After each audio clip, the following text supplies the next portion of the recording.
Our super band, please, round of applause. Maybe they'll let us sing at the end of the day, if we're good. Okay, we're going to continue with the financial sector, and we're going to talk about blockchain. You can't have a summit like this without talking about Elon Musk, which probably has already been mentioned this morning. Was it mentioned this morning, Elon Musk? Here? Nobody was here? Well, in my other stage, he was mentioned already, so we covered that. And without mentioning blockchain. So we're going to do it now and just get it over, okay? And no wonder blockchain is in everybody's lips. Es la palabra de moda. No wonder, because they say it's probably the most important revolution since the arrival of internet. They also say it has the power of disrupting everything, from the banking industry to politics. But what about the industry sector? What do we know about blockchain and the industry? Don't worry if you know nothing or if you know a lot, because we have a super panel of experts that are going to precisely talk about that.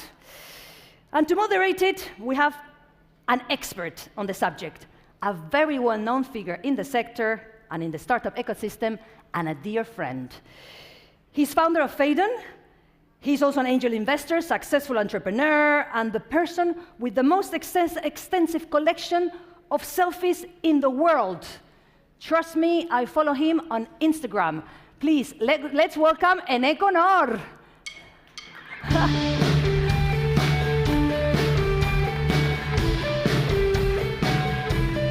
Selfie, selfie, selfie. No lo tengo. Ok, muy bien, tía. Selfie, selfie. Okay. Come on. Okay, I'm going to challenge him. Once he finds his phone, I'm going to challenge him to do, the ultimate selfie, which is having us, his panel, and the audience. Are you ready for the challenge? Ready. Shall we introduce your panel first? He's going to receive his guests, and they are Adam Draper, the founder and managing director of Boost VC, Bernardo Hernandez, venture partner at eVentures, here they come, Alberto Gomez Toribio, head of blockchain at Bankia, and Eric Napoli, senior legal counsel of Amadeus. Sure. Welcome them all. Sure. Come for the selfie. Guys. Hey, come here. Guys, come around. We're going to do the selfie. Oh, okay. Come on, this is the ultimate challenge with the audience. Another selfie. All right.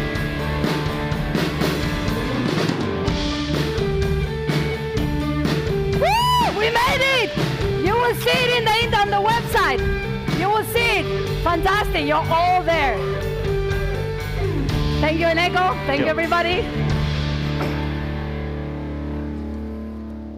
Hello. Buenas tardes, good afternoon. It's an honor to be here. Look, there are like 5 or 6 panels now happening at the same time, so we are glad that you chose this one. And you know what?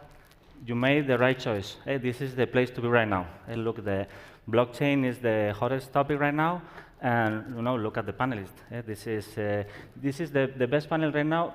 Not only the best panel right now, but the best panel of the day, probably. Okay, so that was the right choice. So let's start with quick introductions with the panelists. I'll leave themselves introductions. I mean, with like a 1 time or 1 minute or 2 minutes introduction. Okay, Adam. Well, thank you for having me. Actually, before I give my intro, I wanted to do a video. Okay, so I have this war cry that we do at Boost VC, which is where I work.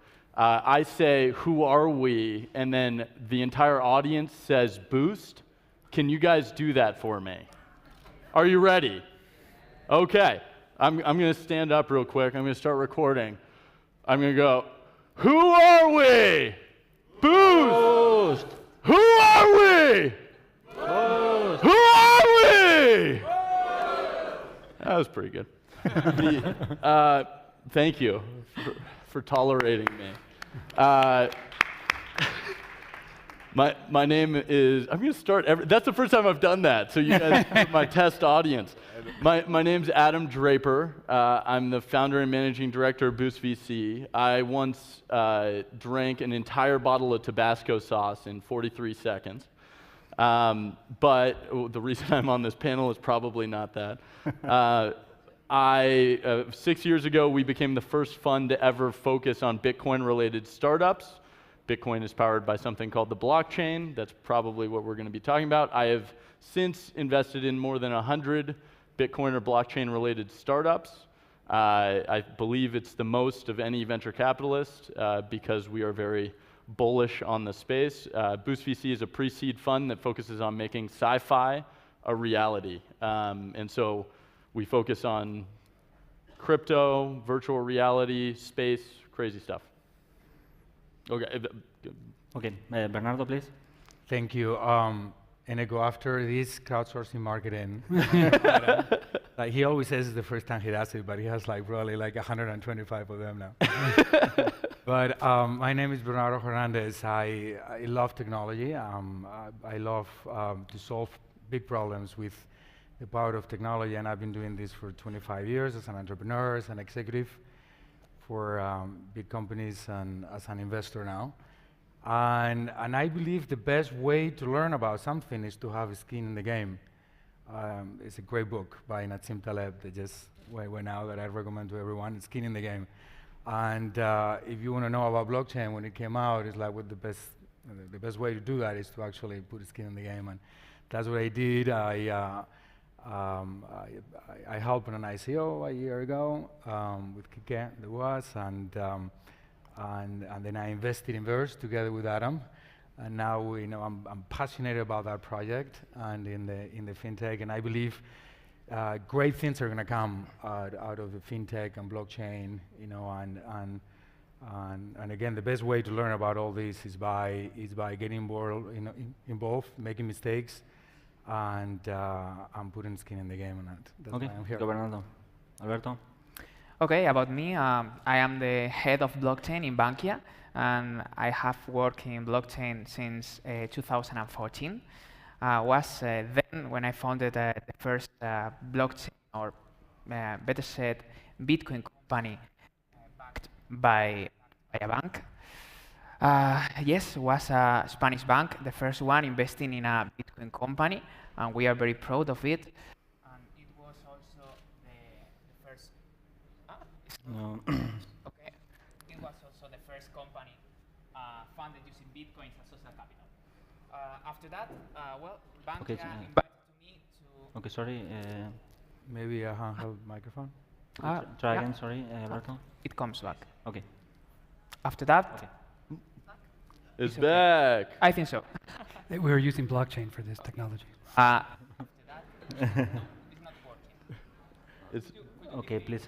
Microphone. Session. There we go. Okay. Well, as I said, I found that I started to work in blockchain, funding a company, a startup using Bitcoins as social capital. Also, having a bank as investor was something weird. And after that, I joined into the bank industry just to try to change all related with money using blockchain and especially cryptocurrencies. And well, this is what I'm doing here. Okay. My name is Eric Napoli. I'm a senior lawyer at Amadeus IT Group here in Madrid in the travel IT sector. And yes, I'm the lawyer on the panel, so anything said here is kept confidential. I give legal support to our strategic businesses group, and I sit on the same floor with corporate strategy. And I spend a lot of time, I'm a firm believer that lawyers have to be smarter or know as much as their clients. So I spend a lot of time with corporate strategy and with my business groups to learn about the technology. And I bring them in, I have them give talks to us about blockchain. I'm looking at a lot of biometrics, artificial intelligence. And one day speaking with somebody, they told me we were trying to understand what blockchain was, and I went to bed, it was around Christmas, and I started singing Santa Claus is Coming to Town to my kids, and I said, he's making a list, he's checking it twice, he's gonna find out who's naughty and nice. And I said, perfect opportunity for blockchain, right? We could use blockchain to disrupt Santa Claus to figure out whether or not kids are good or bad. And from that moment, I've started to write about blockchain as much as possible. I've become very interested in blockchain, and Amadeus is looking at blockchain, and I'll talk about that today. Okay, thank you. So maybe we can start the discussion with Eric. So you work at Amadeus in the travel industry. So what do you think about blockchain applied to the travel industry, and also like Do you think, I mean, blockchain is supposed to give more transparency, or do you think that it could remove intermediaries in the travel industry? So what are your views? So I think in general, when we look at blockchain, we have to look at, are there situations where blockchain is appropriate? Blockchain isn't the end-all solution to everything, right? So in Amadeus, we've looked at, for blockchain to work, you need to have transactions, and you need to have multiple parties and have those multiple parties, a need for those multiple parties to communicate with each other. And so we've been looking at the different use cases. We're excited about the possibility to work with blockchain to the extent that it helps our customers, who are travel providers, and to the extent that it benefits the end users, the passengers. And when we've looked at this, what we've seen is there are 4 areas right now that we think we can start working on. One is traveler identification, so ways to have seamless processing of passengers through the airport, where you can combine blockchain technology to identify somebody with biometrics or mobile phones. Another area is loyalty programs. Something like 60% of people who use loyalty programs never actually use the points. Interesting. And there could be a wonderful market for people to be sharing loyalty points, either exchanging them with each other or using them in other industries. Another area is payment settlement, which is a huge pain point for our customers, whether they're providers of services or whether they're travel agencies. You have cross-international transactions. And another area is baggage tracking, where we've built a prototype where you can have multiple parties that interact with your bags in all different places in an airport, and put those on a blockchain, and everybody knows at all times where a bag's located. Those are the areas that we've identified as being interesting. Exactly. Yeah, very, very interesting. How many people here own Bitcoin? Okay. That's not about How many people here know what Bitcoin is? How many people More. own blockchain? how many people have blockchain here? Yeah. You. One. One. Great. No, I just wanted to. Very I good, wanted good to percentage, check. yeah. So Alberto, you work at the bank, at a big bank in Spain. So what are your views about what banks are doing related to blockchain? What are you specifically doing at your bank? To address this answer, in Bankia, we need to think what are the needs of our clients. We have identified 3 different things in the blockchain space in which we are working. The first thing is digital identity. We are part of a national consortium called Alastria, and we are working with more than 200 companies working in the same thing, to build a new identity standard. That being said, we need to note that to solve this problem, the identity problem, not to provide any physical document at all when you want to open an account in Bankia, for example, through internet. To solve that problem is not just to build something using blockchain technology or any other sexy technology. It's much more. It's about to solve problems related with data privacy, standardization, and the most important thing, mass adoption or network effect. Most of you probably own a national ID, DNI, and it's digital. You own a digital identity, but probably most of you don't use it in any way. This is because no one wants to use something with a poor user experience. And the challenge here is not just to using blockchain, in my opinion. To build something is just about to get network effect, and we have a big challenge here. The second thing in which we are working in Bankia using blockchain is processes. We are exploring how to remove the conciliation processes we have between Bankia and other financial institutions when we deal with money. And blockchain is a very interesting technology for that. And the third one, and that being said, this is interesting to solve conciliation processes, but my personal opinion is business as usual. This is not something disruptive, and it's important to know that. The third thing, and this is maybe our our bet is about tokenization. We are working on helping our clients to provide solutions to create their own digital currencies. We need to know that a token is different from a digital currency, since a token is created and backed by a company to represent the ownership of something. Money blocked in a bank account, for example, you can move that money represented by a token from any part to other of the world. Kilovatios per hour of energy, kilograms of width, whatever you want. And I think the role of a bank in this scenario is to be the connector of the fiat money, euros, dollars, whatever, and this new kind of economy, the tokenomics. And in that sense, we have created a platform called StockMine. I invite you to check it in stockmine.io. And this is a platform to allow you to create your own digital tokens. This is something different from other banks because we are providing a software. We are providing something like a middleware. StockMine is a software designed to be distributed and to be installed on your own cloud infrastructure. So we don't touch your tokens in any way. This is something different. We don't want to provide technology. We are a bank. We provide financial services. But we want to help to our clients in their innovation processes, helping them to identify new financial needs. And this is basically the resume of what we are doing with blockchain. Okay, that's very interesting. I mean, more than I mean, there are banks that are doing nothing related to that, or just using blockchain in like very like silly ways. So, Bernardo, as you've been an executive in Silicon Valley, entrepreneur, investor, so what are your views?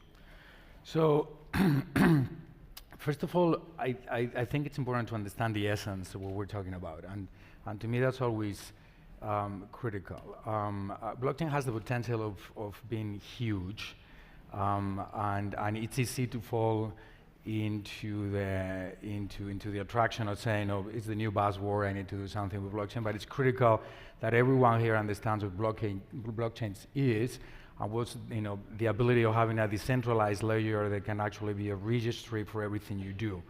And what is the meaning of that to you? And that is the first thing that we all have to do.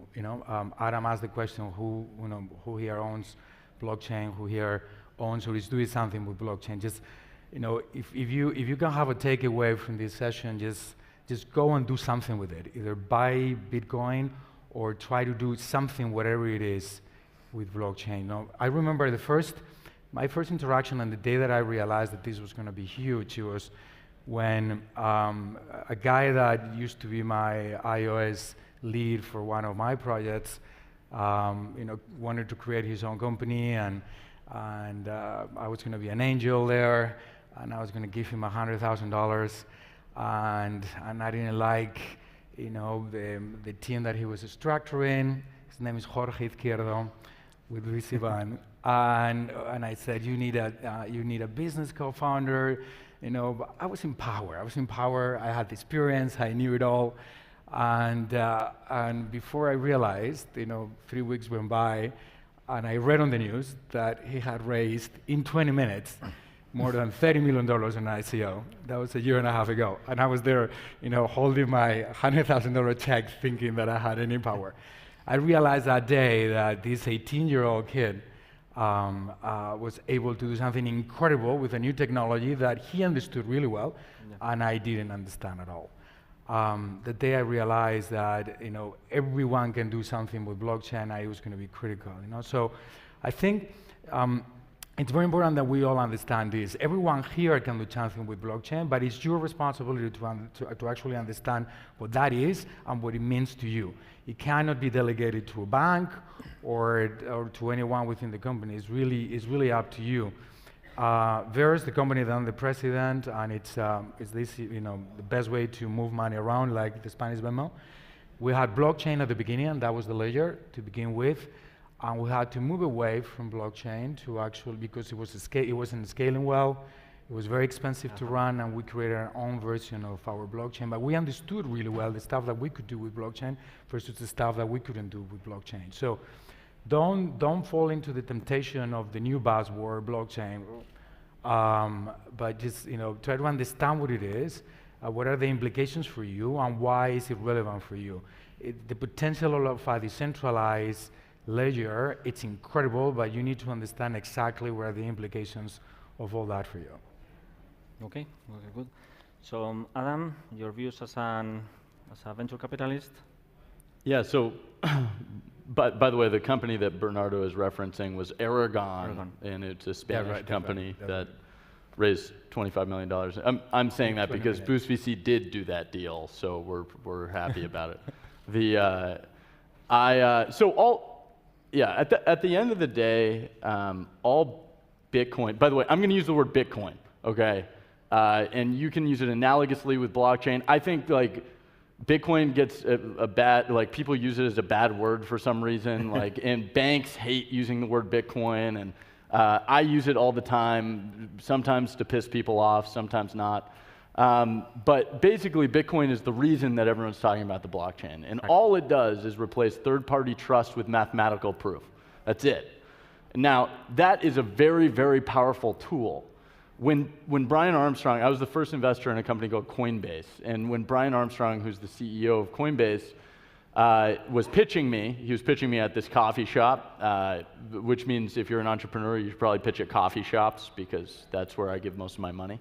But when he was pitching me at a place called Red Rock in Mountain View, you guys are in Spain right now. Have you ever been to Palo Alto? Have you been to Mountain View? Okay, Red Rock is on the main street in Mountain View. It's really good coffee. But when he was pitching me, he said at some point the world is going to be on one financial infrastructure. Now, it wasn't a question, and to me, I was thinking, why isn't it? And that was what ended up sort of captivating me. That statement captivated me and has really been a part of the last 6.5 years of my career, is really supporting this ecosystem and building bridges. So all I've been doing is investing in hundreds of companies that are trying to connect the world's financial ecosystem. So when you're thinking of the blockchain, when you're thinking about Bitcoin, if you're not thinking globally, you are doing it wrong. Because this is the thing. Like, we are a global world now. What I realized yesterday, I actually just said this backstage, but what I realized yesterday while I was in Spain taking all these meetings was all of my conversations are exactly the same. They're all about the same technologies that I'm talking about in Silicon Valley at the exact same educational level of my conversations in Silicon Valley. Like, I'm talking about blockchain, I'm talking about crypto, I'm talking about autonomous cars, I'm talking about VR. Like, everything is the same. And suddenly, because of the internet, we have this communication layer that everyone has the same information at the exact same time. That's incredible. But now what we're doing is we're creating scarcity on the internet. We're allowing there to be one of something on the internet. It isn't infinite anymore. There is one. I can verifiably prove identity with a blockchain. I can verifiably prove that I own my money. If you want personal sovereignty, if you want freedom of money, that's really what everything. It's about connecting the world's trade. And I feel safer with my money in my hands than the bank's hands. But that's a separate argument for another day. So blockchain!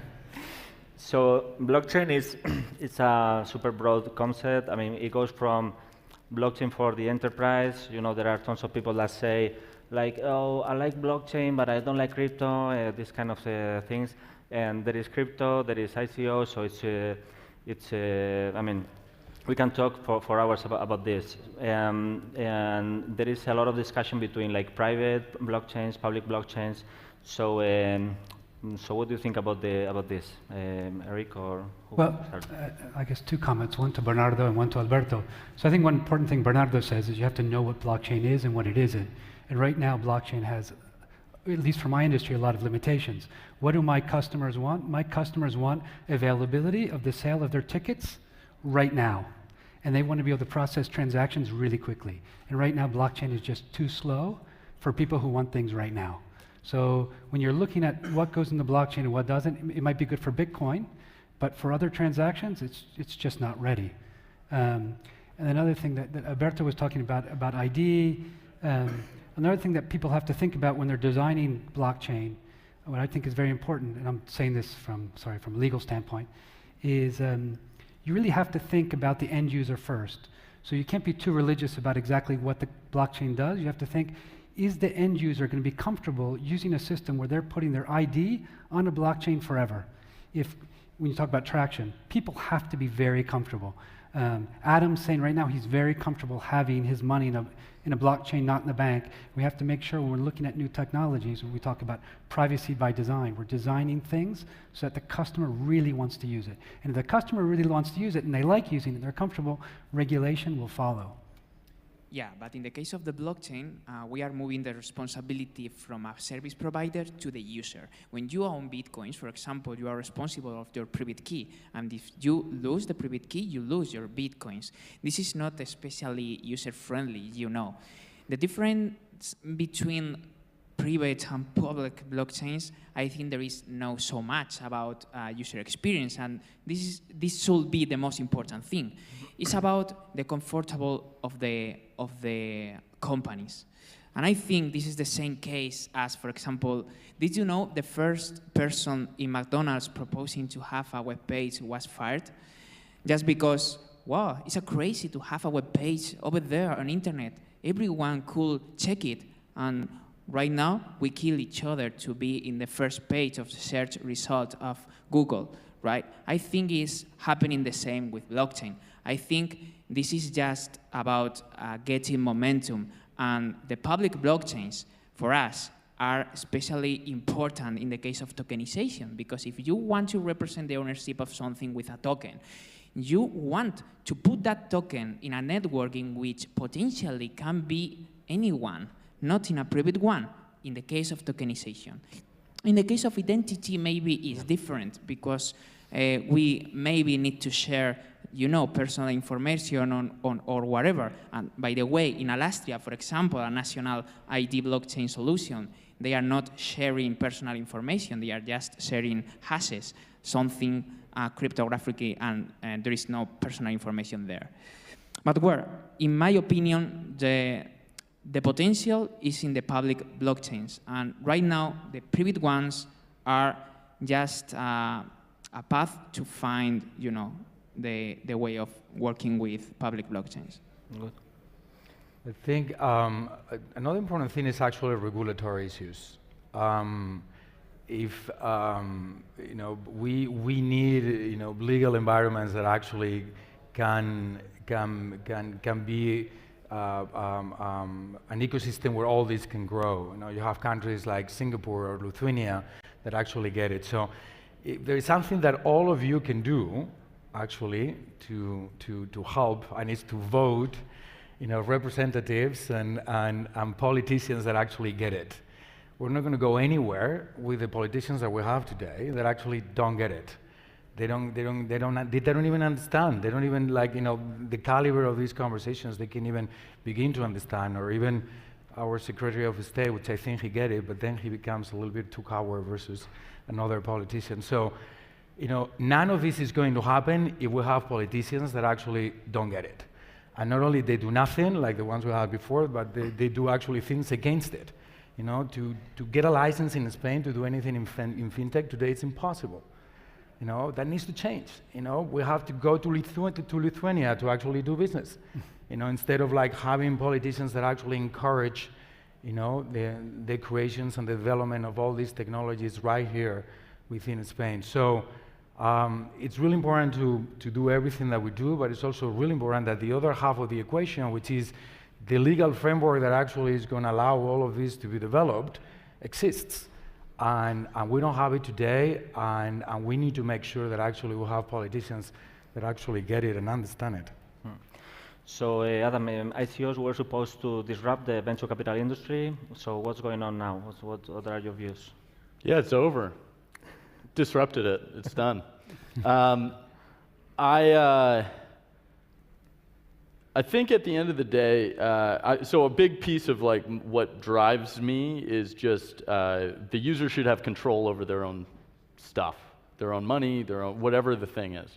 And what the ICO did was it gave people control over ideas and allowed you to fundraise. It took the power away from these central services who were dictating the power law of venture capital and it gave it back to anyone who wanted to support an idea. And that's really, really exciting. What we saw in 2017 was how powerful that could be. And it attracted so many smart people. When you watch just the smartest people you know running into an industry, like you want to invest in that industry, and that's what we do. And so do I think venture capital as a whole is going away? No, it's evolving. Like I'm not a venture capitalist. I'm along with everyone else. I'm competing for the same deal flow. Just like we all have the same communication channels and we compete for the same information, now all of a sudden we're competing for the same ideas.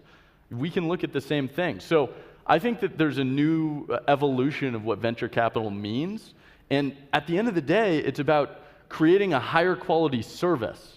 So suddenly we have to compete with everyone else and provide a service. It's not just money. It's, hey, I can open doors for you. I can figure out like what the competitive advantage is going to be for your specific company. It's no longer just about money. And that's why I love Bitcoin in general, is because it's not about like banks. It's about the banks delivering a really bad service for a high cost. And suddenly there's an alternative. If you choose not to use that alternative, that's you. That's on you. But there is an alternative to a bank. That's crazy.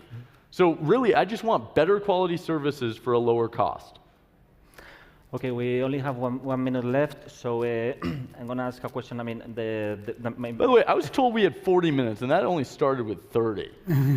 So I took another 10 seconds just pointing that out. You can complain to the organization. I'm sorry. So, I mean, what I like most of the blockchain world is the crypto. I mean, I think the real disruption is there. So my question is it the right moment to buy crypto, or what do you think? Before the answer, this is not an investment advice. Do your own research. Okay. Well, skin in the game guy. So my answer is, if you look on a timeline that's a very long time horizon, like there's no time like the present. If you're very short term in your thinking, basically, I think the question you should be asking yourself is, do you want to control your own money? And if the answer is yes, you should buy. It has nothing to do with what the price is today. I think that's a distraction from the actual value that's being provided. Like what we're doing is we're programming trust. All these industries that have middlemen, wiped out, done, just gone. Like absolute just rubbish. They're gone away. We're providing a good service and wiping out a bunch of middlemen. That sounds like a better quality service. So yeah. I would say yes, buy crypto, buy Bitcoin. Everyone here should have at least 1% of their net savings in Bitcoin. Just do it. Don't be afraid. 1%, that's nothing. Like just buy 1% of your net savings. I keep buying every time it goes to a minimum. I keep buying Bitcoin. Okay, 10 more seconds. Sorry. Well, I really cannot provide investment advice representing Bankia, but from a personal view, and this is important, it's a personal view. I own Bitcoin. Do you own any? Yeah, of course. But I don't want to disclose the amount, but yeah. Well, I think blockchain in general is about markets and money. And Bitcoin is, from my personal view, I insist on that, the only one use case, the really only one use case built on top of the blockchain is money.